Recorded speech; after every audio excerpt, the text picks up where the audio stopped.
wabarakatuh. Salam sejahtera bagi kita semua. Yang terhormat, dosen pengampu mata kuliah Pancasila, Bapak Roni Lukum, SPD, MSc.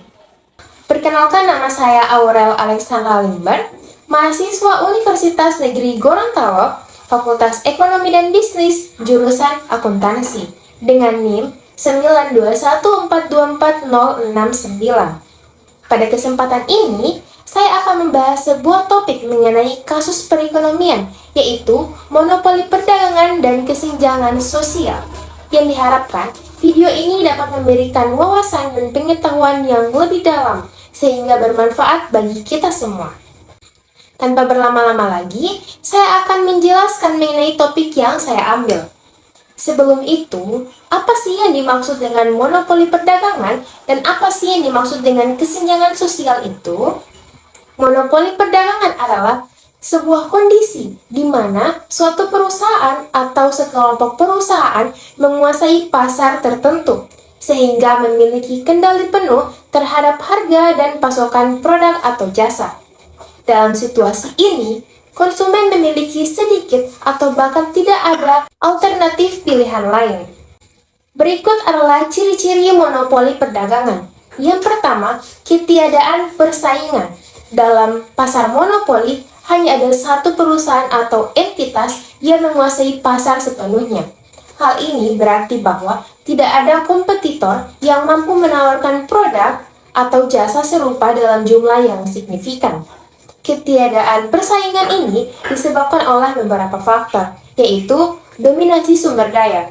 Perusahaan monopoli mungkin memiliki akses eksklusif ke sumber daya yang diperlukan untuk produksi, misalnya tambang emas atau minyak. Kemudian hak paten atau lisensi, yaitu hak hukum seperti paten, memberikan eksklusivitas kepada perusahaan untuk menjual produk tertentu selama jangka waktu tertentu. Kemudian ada efisiensi skala besar. Perusahaan besar yang mampu beroperasi dengan biaya rendah cenderung mendominasi pasar, sehingga pesaing yang lebih kecil sulit untuk bertahan.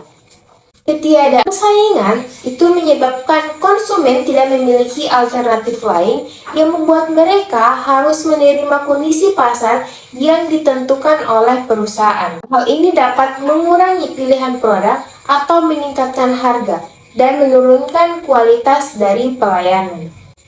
Yang kedua, ada kendali harga atau price maker.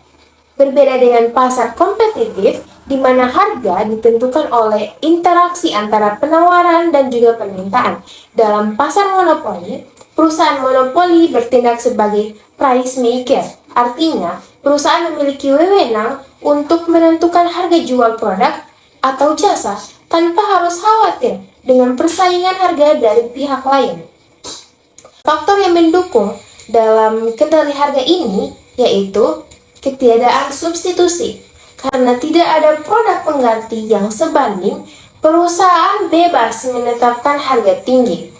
Kurangnya alternatif bagi konsumen tidak memiliki daya tawar yang kuat karena hanya ada satu pilihan produk atau jasa di pasar dagang. Kemudian, kendali harga ini dapat menyebabkan harga cenderung lebih tinggi dibanding pasar persaingan sempurna, sehingga dapat merugikan konsumen. Distribusi kekayaan menjadi tidak merata karena perusahaan monopoli mampu mengumpulkan keuntungan yang besar dan tidak seimbang dengan daya beli dari konsumen. Yang ketiga, ada hambatan masuk pasar yang tinggi. Salah satu ciri utama dari pasar monopoli adalah tingginya hambatan bagi pelaku usaha untuk masuk ke dalam pasar. Hambatan ini itu bersifat alami, legal, atau strategis yang sengaja diciptakan oleh perusahaan monopoli untuk melindungi posisinya. Jenis hambatan untuk masuk yaitu yang pertama ada hambatan teknis. Perusahaan monopoli mungkin memiliki teknologi atau kapasitas produksi yang sangat maju, sehingga sulit bagi pendatang baru untuk bersaing dalam hal efisiensi atau kualitas. Yang kedua, hambatan legal. Regulasi seperti lisensi eksklusif, paten, atau hak cipta itu dapat mencegah perusahaan masuk ke dalam pasar tertentu. Misalnya dalam industri farmasi, kemudian ada hambatan finansial. Investasi awal yang sangat besar diperlukan untuk memasuki pasar, seperti dalam industri minyak atau telekomunikasi, sehingga hanya perusahaan besar yang mampu untuk melakukannya. Dan yang terakhir ada hambatan strategis. Perusahaan monopoli mungkin memiliki strategi seperti predatory pricing, yaitu menurunkan harga dari biaya produksi, sehingga meningkatkan harga mereka keluar dari pasar. Hambatan masuk pasar menyebabkan pasar menjadi kurang dinamis, sehingga tidak ada inovasi atau persaingan baru yang masuk. Konsumen terjebak dalam pasar, sehingga kesejahteraan ekonomi secara keseluruhan itu berkurang karena persaingan yang sehat tidak terjadi. Yang keempat, ada inovasi yang terbatas. Dalam pasar yang kompetitif, persaingan antar perusahaan mendorong inovasi untuk menciptakan produk yang lebih baik dan lebih murah. Namun, dalam monopoli, karena tidak ada tekanan persaingan, dorongan untuk berinovasi itu seringkali berkurang. Penyebab kurangnya inovasi ini yaitu tidak ada insentif.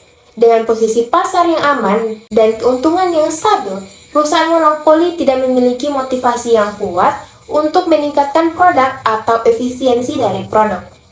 Kemudian ada fokus pada keuntungan maksimal. Perusahaan mungkin lebih memprioritaskan eksploitasi pasar yang ada daripada menginvestasi dana untuk riset dan pengembangan. Proteksi regulasi. Jika monopoli didukung oleh regulasi pemerintah, perusahaan tidak perlu bersaing secara inovasi karena perlindungan hukum yang kuat. Inovasi yang terbatas menyebabkan produk atau layanan yang ditawarkan mungkin tidak berkembang sesuai dengan kebutuhan atau harapan dari konsumen. Terhambatnya kemajuan teknologi ini, masyarakat kehilangan manfaat dari inovasi yang seharusnya dapat meningkatkan kualitas hidup. Monopoli perdagangan memiliki dampak yang cukup signifikan terhadap perekonomian dalam masyarakat, yaitu dampaknya bisa berdampak positif atau juga negatif. Dampak positifnya yaitu, pertama, efisiensi produksi. Perusahaan monopoli dapat mencapai efisiensi skala besar karena mereka memiliki kontrol penuh atas produksi. Yang kedua, inovasi teknologi. Dengan keuntungan yang besar, perusahaan monopoli memiliki sumber daya untuk berinvestasi dan mengembangkan teknologi yang baru. Untuk dampak negatifnya, yang pertama ada harga yang tidak kompetitif. Monopoli seringkali menaikkan harga barang atau jasa karena tidak ada tekanan dari para pesaing. Yang kedua, pilihan konsumen terbatas. Konsumen terpaksa menerima produk yang tersedia tanpa adanya alternatif lain. Dan yang ketiga, ada kesenjangan sosial. Perusahaan monopoli cenderung memperbesar ketimpangan pendapatan karena keuntungan hanya dinikmati oleh segelintir orang, sementara masyarakat luas mendatangkan beban ekonomi yang lebih besar. Selanjutnya kita masuk ke penjelasan mengenai kesenjangan sosial.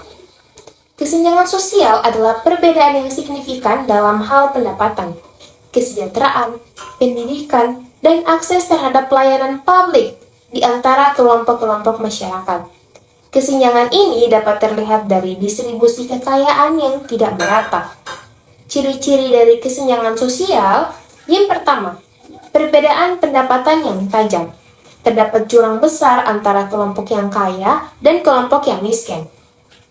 Yang kedua, ada akses terbatas terhadap pelayanan publik.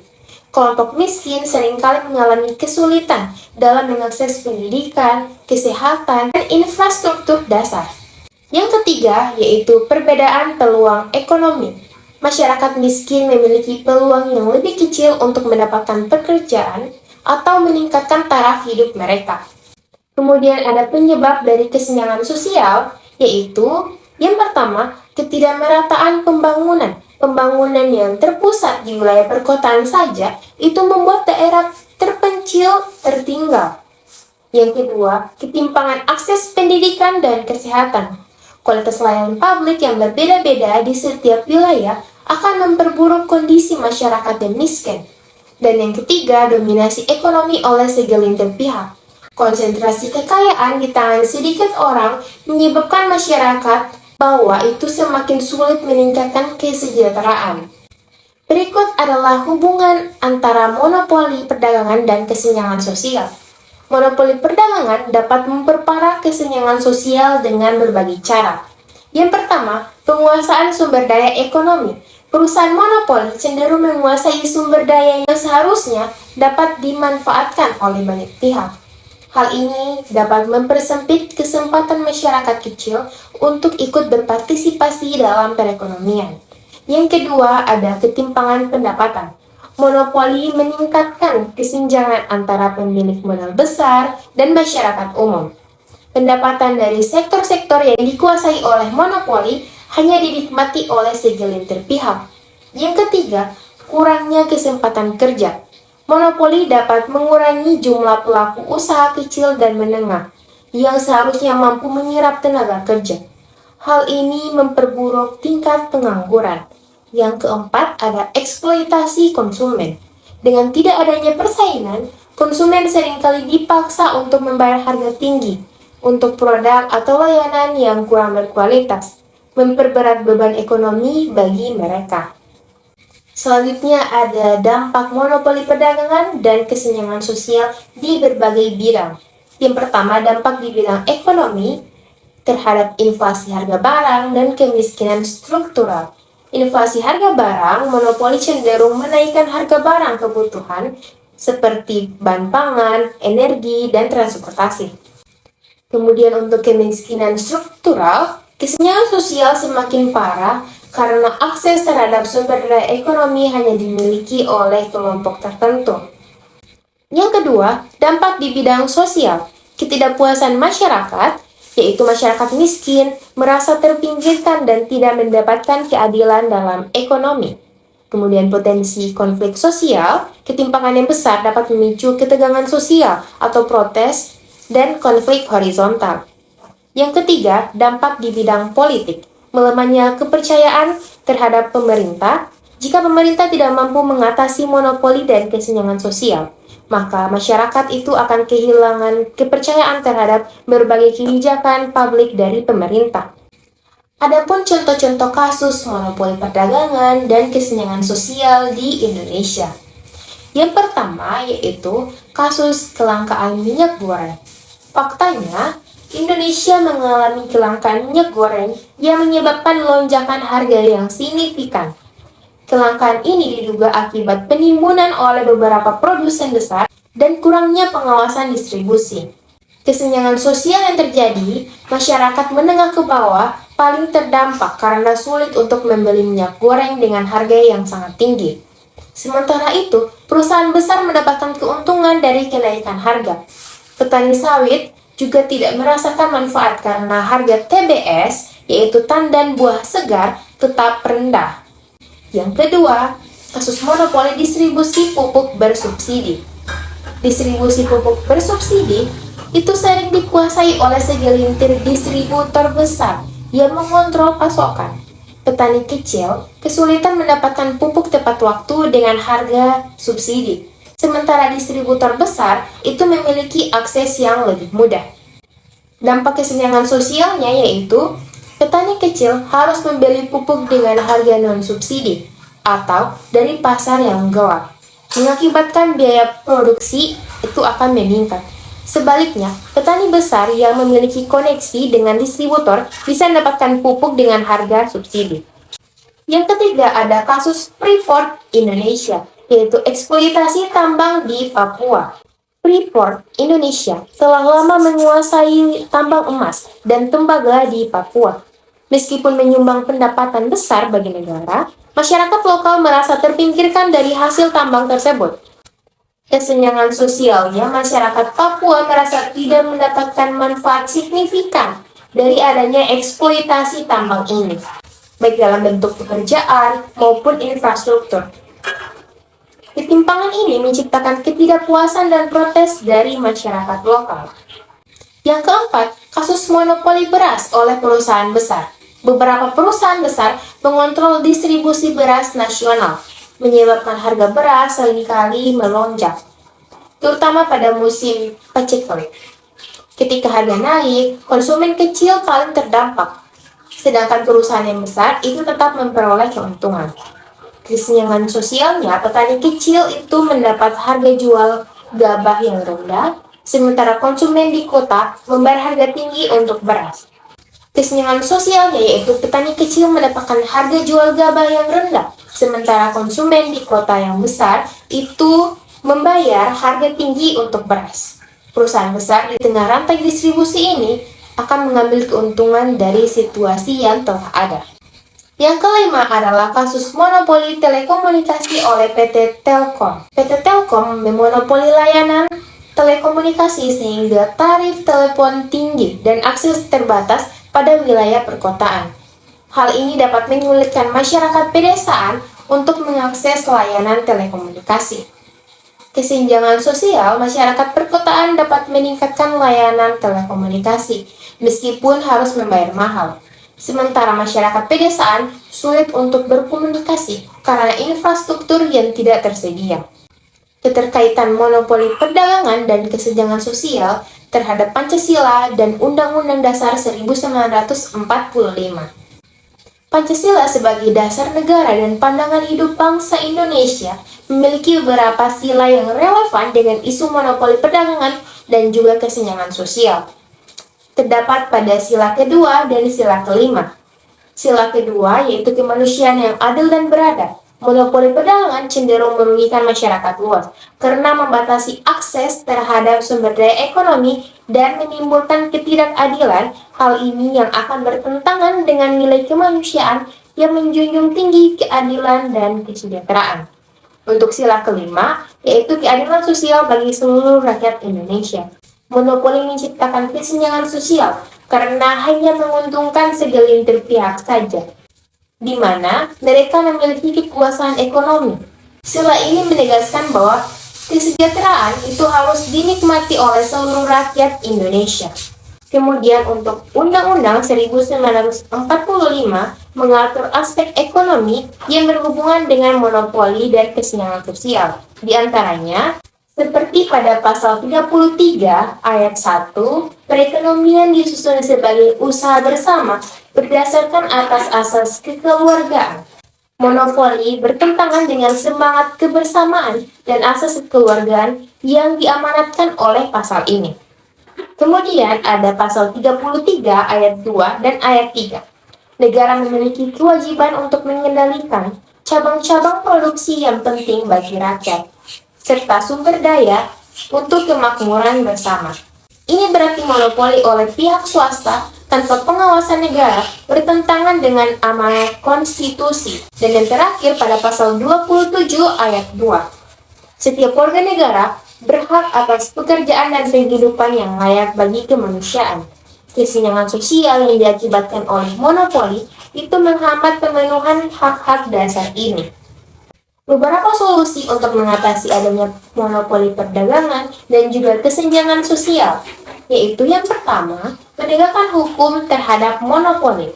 Pemerintah harus memperkuat Komisi Pengawas Persaingan Usaha atau KPPU untuk mengawasi dan menindak praktik monopoli dan kartel yang merugikan masyarakat. Yang kedua ada pemberdayaan UMKM dan koperasi, memberikan akses modal, pelatihan, dan kesempatan pasar bagi usaha kecil dan menengah agar mampu bersaing dengan perusahaan-perusahaan besar. Dengan memperkuat usaha mikro, kecil, dan menengah, pemerintah dapat menciptakan lebih banyak lapangan kerja dan mengurangi dominasi perusahaan besar. Yang ketiga, yaitu pengawasan distribusi barang. Pemerintah perlu mengawasi distribusi kebutuhan pokok untuk mencegah manipulasi harga atau penimbunan barang. Yang keempat, pemberian subsidi tepat sasaran. Subsidi harus diberikan langsung kepada kelompok masyarakat yang membutuhkan, terutama untuk barang-barang kebutuhan pokok. Yang kelima ada retribusi kekayaan. Kebijakan seperti pajak progresif dan subsidi itu dapat membantu mengurangi kesenjangan sosial dengan memastikan bahwa kekayaan distribusikan secara lebih adil. Dan yang keenam, ada peningkatan akses pendidikan dan kesehatan. Meningkatkan akses pendidikan dan layanan kesehatan di daerah terpencil guna untuk mengurangi adanya kesenjangan sosial secara bertahap. Dengan pendidikan yang merata dan pelatihan keterampilan, dapat memberikan kesempatan kepada masyarakat miskin untuk meningkatkan taraf hidup mereka, sehingga kesenjangan sosial dapat dikurangi. Itulah tadi penyampaian mengenai monopoli perdagangan dan kesenjangan sosial. Kesimpulan yang dapat diambil yaitu monopoli perdagangan dan kesenjangan sosial adalah tantangan serius yang mempengaruhi perekonomian dan stabilitas sosial di Indonesia. Untuk mengatasinya, diperlukan adanya kolaborasi antara pemerintah, masyarakat, dan pelaku usaha dengan menegakkan prinsip keadilan sosial yang sesuai dengan Pancasila dan Undang-Undang Dasar 1945. Dengan langkah yang tepat, Indonesia dapat menciptakan perekonomian yang adil, merata, dan berkelanjutan bagi seluruh rakyat. Sekian presentasi yang dapat saya sampaikan. Pada kesempatan kali ini, apabila ada kekurangan atau kesalahan dalam penyampaian, saya memohon maaf yang sebesar-besarnya. Saya berharap apa yang telah disampaikan dapat memberikan wawasan baru dan bermanfaat bagi kita semua. Terima kasih atas perhatiannya. Wassalamualaikum warahmatullahi wabarakatuh.